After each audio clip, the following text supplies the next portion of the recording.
Good evening, I'm John Clay. And I'm Amanda Kenny. It's been 42 years since a local high school football player went missing after a big Friday night game. The community was shocked when his body was discovered.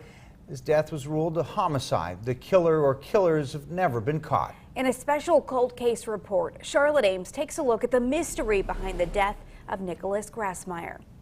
Yes, I still come down. I still plant flowers every year. Bob Grassmeyer stands at the gravestone of his son at Logan Valley Cemetery in Bellwood. But we picked that out because he liked sports. He played football. In fact, he played football last night he lived, and he played baseball. Nick was only 16, a junior at the Bellwood-Andis Area High School. That night, he played halfback in a victorious game against Tyrone. Then he went to visit his girlfriend, calling his parents a little after midnight, saying he'd walk a short distance to their home. The next morning, I woke up about 5 o'clock, and the wife was sitting at the table, and I asked her what was the matter. She said Nick hadn't come home yet. after learning Nick wasn't at his girlfriend's house, they headed down Route 865 out of Bellwood and toward Route 220, the path Nick would have walked. They found no sign of him and called police, who joined their search. Couldn't find him. And I called in some of my relatives, nieces, and nephews, and brothers, and we all started looking for him because he wasn't the type that would run away or go anywhere without telling me. The fire company and the whole community came to help, but they still couldn't find Nick. I think it was Sunday.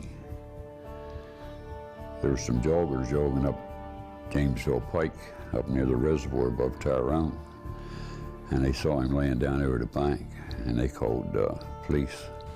Nick's body was found off Route 859 out of Bellwood, about 6 miles from his home.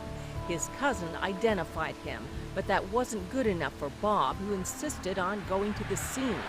Bob's son, Nick's half-brother, was there when his dad returned home. I remember when he came back, he told my stepmother in the house. I was outside, and all I could hear was her screaming. And I can still hear that. An autopsy determined that Nick died of a fractured skull, and the coroner ruled the death a homicide. Bob, 39 at the time, expected the case to be solved quickly. Now he's 81 and still looking for answers. I'm still surprised. It's been a long time, not knowing who, why, where, or what for, you know.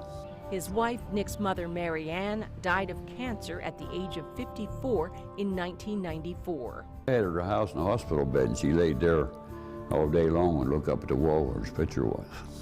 Always missing Nick and never knowing what happened to him. Bob hasn't given up hope that he'll find out before he dies. I think there's somebody out there still alive that might know something, yes.